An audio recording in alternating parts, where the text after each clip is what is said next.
Hello and welcome to another edition of the Stench of Truth. I think it's become pretty clear that Alex Jones represents a very far right-wing fringe John Birch Society type radical group that is no doubt corporate funded by the right-wing ideologues that are determined to keep the country completely divided, because in this sense he's done a great job, because going on Piers Morgan last night has shown that he represents a crazy faction of people in this country, and it's designed to separate people who are rational and approach things from a rational and logical perspective and are able to engage in any kind of discussion about it. His behavior on Piers Morgan on CNN last night was a complete disgrace, and of course he's going to spin this out as to how he macho-ly walked in there and walked all over Piers Morgan and stood up for the Second Amendment, and what he actually did was do an expose, a better argument than any rational discourse on gun control could ever have done, by portraying people who have guns and who support the Second Amendment as being completely lunatic, insane idiots. And this is his modus operandi. And what I said in my last video is definitely true in relation to Alex Jones, and that is, of course, that he is a tool of division. He is one of the best tools of division, because the people who follow him, the people who religiously follow him and who are completely devoted to him, will not recognize the lunacy of his behavior, because they have been indoctrinated in that culture of crazy. And anybody who is inclined to look at some of the problems that face our country and the corporate domination thereof will realize that he is not ever going to be a spokesman for them if they are rational, logical, and sane, because all he does is act in an illogical, insane fashion in every opportunity that he has. And this is designed to show him and his supporters as being completely nuts. And this is just another avenue of division in this country. And what I have said, and what is the most prominent thing about the problems in this country, is that division is the problem here. And that is that they are attempting to keep every group against every other group. You're meant to fear the other, whatever it happens to be. If it happens to be immigrants, Hispanics, blacks, whatever it happens to be, Alex Jones is a tool of this division, and he showed this expertly on Piers Morgan last night. And I think that it was a combination of him doing just what he does, and that is the inability to complete a sentence, the inability to stay on a topic without ranging over 30 or 40 topics, the inability to cogently put forward an argument. All of these things are stock and trade for him. And his very aggressive approach to Piers Morgan is just more of his macho, I'm a tough guy, Texan stance. And you need to realize that, as I stated before, the masters of the universe here are Wall Street financiers. And when I say Wall Street, I'm, of course, talking about all of the trading centers around the world and the hoi polloi ultra-rich, who are the ones who are engaged in this speed trading and flash trading and all this kind of stuff. And the major thing that people need to realize, of course, is that if you want to have more revenue for the government to pay for programs that everybody wants to keep, and you want to avoid the dangers of these manufactured crises like fiscal cliffs and talking about cuts to vital programs like Social Security and Medicare, you can bring in money quite easily from a sector of the economy which contributes absolutely nothing. So when I say tax Wall Street transactions, I mean tax Wall Street transactions. Every single trade that is made needs to be taxed at a 1% rate. It will raise a tremendous amount of money, more than enough to satisfy the needs of all of the federal programs, and indeed probably be enough to actually contribute money to state budgets, especially ones that are suffering under their own forms of austerity. One needs to look at Michigan, for example, that is unconstitutionally being run by a despot, a tyrannical form of government up there, which just throws elected officials out of office under their emergency manager law. This should be a much broader thing that people need to look at, because what they're seeing there is, in effect, the governor acting as a total corporate tool who is removing duly elected officials and privatizing everything and selling it off for pennies on the dollar to private corporations and to private managers against the will of the people, and he continues to do it, and it gets very little attention. One thing I'd like to say is I'd like to praise Reverend Pinkney up there for organizing his people to oppose what is going on in Michigan and trying to get support for this. And another thing that he has exposed is the fact that the NAACP as a national organization does absolutely nothing to promote the cause of the African American community in this country, and is instead engaged in making deals with corporations and getting big foundation money while absolutely doing nothing for the people that they supposedly represent. So he has been engaged in an act of disobedience himself by having people burn their NAACP cards, and he is currently gathering together people to protest outside of the NAACP Image Awards in an effort to shine a light on the fact that the national organization of the NAACP does absolutely nothing to represent the African Americans around the country that they supposedly are there to protect and defend. So kudos to Reverend Pinkney up in Michigan for pointing out the dictatorial nature of their government, which is contrary to the Constitution and which should be a national issue, but is not talked about very much. So the next thing is, as I said, taxing Wall Street. Let's look at this from a very simple point of view. What is done on Wall Street is technically just gambling. All they do is speculate on futures and CDOs and derivatives and all this sort of thing, and flash trading collects pennies here and there, but they do it so fast that eventually it rolls up into big money. But what it does is that it contributes absolutely nothing to the economy. So taxing it will take nothing away from the economy because it is not contributing anything to the economy.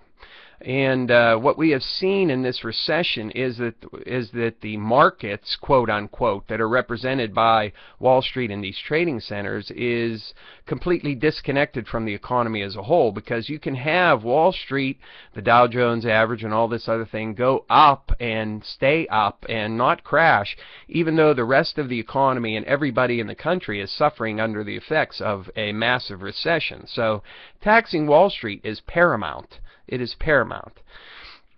Also, the idea of jettisoning your notions of the divisive sectors that you have been put in, and that is to realize that we need to dissolve the walls that have been put around us as individuals and groups, and realize that the best way to confront the corporate oligarchy that runs this country is to come together in opposition to it. And that is to put aside any of those things that you have in your mind that you've been programmed to believe that makes your group separate from some other group. Now, the other thing is, of course, you cannot argue with crazy people. Okay, so when I hear people who still want to be an apologist for President Obama, saying that he's doing the best he can, and it's the crazy right-wing radicals in Congress that are the real problem. Well, if you have a group of psychopaths that are holding things hostage and demanding that you negotiate with them, you don't negotiate with psychopaths because you're never going to get any kind of compromise. It's either their way or the highway, so you can't compromise with crazy. So when it comes to the debt limit fight, which is going to be coming up very soon, February or March, the president has options. He has a couple of options that he could do. First is the platinum coin seigniorage that you can read about on Naked Capitalism and New Economic Perspectives and in other places around the web. And this basically allows the Treasury Department to issue platinum coins in any denomination that they wish. Now, what they could do is the president could order Treasury to mint a platinum coin with a value of, say, $50 trillion. Deposit it at the Federal Reserve, and then the Treasury is credited with $50 trillion in credit. That way, that could theoretically retire all of the debt that the Fed holds and fund the government and everything else that needs to be funded. The other option is one that I've been talking about for a long time, and that is to nationalize the Federal Reserve, and he could do this under the National Resource Preparedness Defense Act, or National Resource Defense Preparedness Act. I think that's the correct term. He could do that citing the failing infrastructure in this country as a national security concern. And he has the authority to do this, which comes from, I think, either Truman or Eisenhower are the ones that put this into place. And this is how he expanded it into the NDAA, which allows kill lists and indefinite detention and all the other horrors. See, even where there is horror, there is hope, because it allows for actually real problems to be solved. So there are things that he could do. Now, I'm going to say right now that he is not going to even go anywhere near either of these options. Oh, there's a third one as well, and that is invoking the 14th Amendment and saying that the debt cannot be questioned. In other words, Congress has no power to hold back on paying debts that they have already become obligated to pay, and that's what this is all about. So, in effect, Congress would be breaching the Constitution by holding the debt limit as a hostage tool. But my prediction is that Obama will do none of these things. He will not nationalize the Federal Reserve. He will not use the platinum coin option, and he will not invoke the 14th Amendment. Instead, what he will do is he will resuscitate the crazy psychopaths, and he will come to some kind of quote-unquote compromise, which is not a compromise at all. It is a giving away of the entire store. And what this will amount to is a direct and naked assault on Social Security and Medicare, because that's what they're going to be demanding. They're going to be demanding so-called big cuts and entitlements. And if I might suggest a change to the language here, why don't we throw out the term entitlements? Because Social Security and Medicare are not entitlements. They are things that we paid for. You paid for that. Jack Rasmus, who is another economist who is well worth listening to, that you can find on the Progressive Radio Network. His show is called Alternative Visions, and his website is jackrasmus.com. He is another person who is very focused on this idea of getting rid of this notion of entitlements. What he refers to them as are deferred wages, because that's in effect what they are. It's, I'm deferring taking that money now so that I can have it for my retirement later. So it's deferred wages. It's my money. It's your money. It's everybody's money who contributes to that system. And if you're really concerned about Social Security solvency, just remove the $106,000 cap on income that is taxed. Tax everything up to billions of dollars. and the issue is completely solved. And yet, that is not going to happen. They will not raise the cap. Obama will not even propose that as a solution. Okay? Medicare and Social Security have nothing to do with the budget and deficit, and yet the psychopaths in Congress, who Obama will continue to resuscitate, pull out of the ravine that they have dug and flung themselves into in order to reach some kind of ridiculous compromise of austerity and destruction of the New Deal programs in this country, and keeping us in a prolonged recession and basically destroying all of your economic rights. Okay? So solutions are to actually realize what is happening and understand that everybody is being played in this. Progressives are being played, so-called liberals are being played, the right wing is being played, and everybody is designed to entrench in their own little camp and not come together and realize that we are being overlorded by Wall Street plutocrats, an oligarchy of the super rich that design and plan everything. They tell the government what to do. This is why Obama will not act outside of that paradigm, even though he has options. So, when the debt limit comes and he makes some kind of ridiculous compromise that cuts Social Security, Medicare, and all of these other vital programs, vital and paid for programs, things that have absolutely nothing to do with the budget, the debt, or the deficit,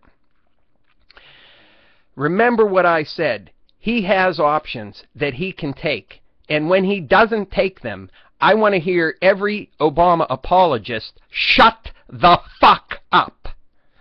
And as far as the radical right-wing fucktards in fucking Congress, they should be allowed to die on the vine. There should be no compromise with these people. None whatsoever. And if they want to try and drag us over this morass of the debt ceiling and cause some kind of crisis in this country with the economy, I don't like the idea of it, but what I said is the president has several options at his disposal to negate any of that, but he won't take them. And he will cite the fact that the right wing is there and he has to work with them, and that's the reason why it has to be done, and oh, I don't really want to do this, but I have to because that's what this is all about, and I have to work with these people. No, you don't. No, you don't. When you have options that do not require you to engage with fucking nuts, you take them. But he won't, because he is a complete tool of the oligarchy. He is a tool of the oligarchy. He is the #1 tool of the oligarchy. And he is the poster child for everything that is coming. That is massive austerity, cutting Social Security, cutting Medicare, cutting Medicaid, cutting food stamps, cutting every kind of program that is designed to help the poor, while making sure the rich stay rich and continue to siphon money out of this economy at a record rate. So, no more division. Realize that Alex Jones is a tool of division. He comes from the far right, the Council for National Policy type people, the John Birch Society, the neo-Confederates, the crazy gun nuts. And when I say crazy gun nuts, I'm not talking about gun owners. There are plenty of people out there who are responsible, rational, decent people who have weapons of all kinds, and there's absolutely nothing wrong with that, and there's nothing wrong with those people. I'm talking about the gun nuts who sit at home sucking on the barrel of their gun, talking about how, oh, just wait for them government to come and take my guns. And as I've said before, they did nothing to stop the tyranny of the government that is here now, that Bush inaugurated with the Patriot Act, that was inaugurated even before him, but egregiously with the Patriot Act, with the erosion of civil liberties, with the NDAA, with kill lists, with drone strikes, with murdering American citizens without due process, with the massive amount of secrecy, everything else. The hundreds of millions of guns in this country did nothing, and these right-wing gun nuts And I call them right-wing gun nuts because that's what they are. They are completely fucking insane. They did nothing, and they'll do nothing again. And you know what? When Big Brother descends with its jackboots and comes crashing into their doors and takes over everything and pillages and destroys this entire fucking country, those people will be sitting in their basements crying and bawling their eyes out, doing absolutely nothing because they sat through all of this and did nothing before. So they need to shut their fucking mouths because what have you done? You've done nothing. You're completely useless. There needs to be unity. All these divisive things need to be dissolved, and that is up to individuals to determine. You need to realize that you're in an artificial box, whatever it is your demographic is supposed to be. And you need to realize that those people that you're supposed to fear because they're either taking your jobs or they're a drain on the economy or whatever are not your enemy. For people who are not in unions, unions are not your enemy. You should want a union. You should be united with unions to try to raise wages and benefits for everybody instead of getting in a fight with people who are in unions talking about how unions are, oh, they're leeches and they make too much money. You're fucking stupid. How stupid are you? If you're in a low-wage job and there's someone down the road who's in a union who's making more money than you, you should say, hey, wait a minute. Why don't I have a union here? Why don't I try to negotiate for better wages and benefits in my workplace? Why don't we try to lift all of us up because we all are, after all, human beings? Why don't we try to make it better for everybody instead of doing this beggaring our neighbor? And that goes for the right wing too. Whenever you talk about the welfare queen sitting at home collecting a big fat welfare check, which doesn't even exist anymore. The only thing you have now basically is food stamps. So if there's a guy down the street who has food stamps who sells some of them to get a bottle of booze, oh, he's gaming the system and I'm sick of these parasites sucking off the government. Well, you know what, motherfucker? You better wake up and realize that dude is just doing what you do. You have the means to do that if you have a job. You can go out and have a beer or whatever. These people, they're downtrodden. They're poor. They don't have much. Okay, so they're gaming the system. But how much is it really costing in the end? When you compare it to the handouts and the giveaways to corporations and the super rich, who are completely draining our country dry. And no one even thinks to actually examine that in any rational fashion. You understand? So those people who are unemployed, those people who are on food stamps, they're not your enemy either. You understand? Your real enemy is the corporations, Wall Street, the super rich, the oligarchy that runs this fucking country. You need to look at this from a rational perspective and realize that there is no division between us because we're all human beings. We need to come together. We need to rise up in an exclamation of our humanity.